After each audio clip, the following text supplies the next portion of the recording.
చూపిస్తుంది అనుకుంటున్నారా? యాక్చువల్లీ సీకాయతో తలస్నానం చేసుకున్నప్పుడు కళ్ళలోకి అయితే సీకాయ పొడి అయితే పడిపోయింది. సో చాలా కళ్ళు మంట వేసింది. ఇంకైతే పిల్లల్ని స్కూల్కి పంపించేసాకే నేను స్నానం అయితే చేసుకున్నాను. పిల్లలు స్కూల్కి వెళ్ళాక చూసారా ఇల్లు ఎలా ఉందో, మీకు ఆల్రెడీ చెప్పా కదా పిల్లలు స్కూల్కి వెళ్ళాక నేను ఇంట్లో పని అంతా చేసుకుంటానని. సో అలా చేసుకుంటూ వాళ్ళకైతే క్యారీకి అన్నం పెట్టాను. అన్నంకి విజిల్ పెట్టాను. 2 గ్లాసెస్ రైస్ వేసి 4 గ్లాసెస్ వాటర్ వేసి పెట్టాను. ఏమైందో ఏమో మరి సడన్గా మొత్తం రైస్ అంతా కొట్టేసింది. అసలు ఎంత భయమైందో. నేను ఆఫ్ చేయడానికి వెళ్ళినప్పుడు కూడా నా చేయి పైన పడిపోయింది.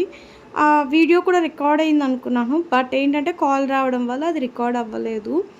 చూసారా అసలు ఇంతకుముందు దివానా పైన ఎలా ఉండిందో ఇప్పుడు ఎలా ఉందో అంతా నీట్గా సెట్ చేసి దివానా పైన బెడ్షీట్ కూడా ప్రాపర్గా వేసేసాను. అండ్ బెడ్షీట్లు దిండ్లు అన్నీ కూడా మర్చిపెట్టేశాను.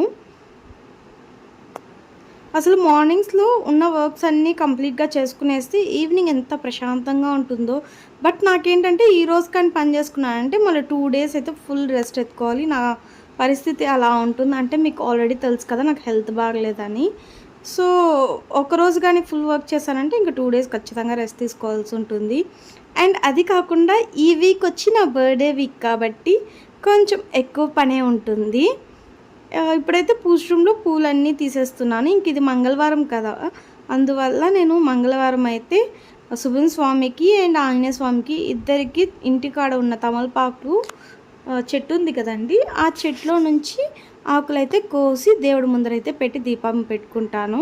సో ఇంకంతా క్లీన్ చేసుకుంటున్నాను. నేను మీకు ఆల్రెడీ చెప్పా కదా నేను రోజు పిల్లల్ని వదిలేసి వస్తూ పూలు అండ్ పాలైతే తెచ్చుకుంటానని. అలాగే ఈరోజు కూడా తెచ్చుకున్నాను.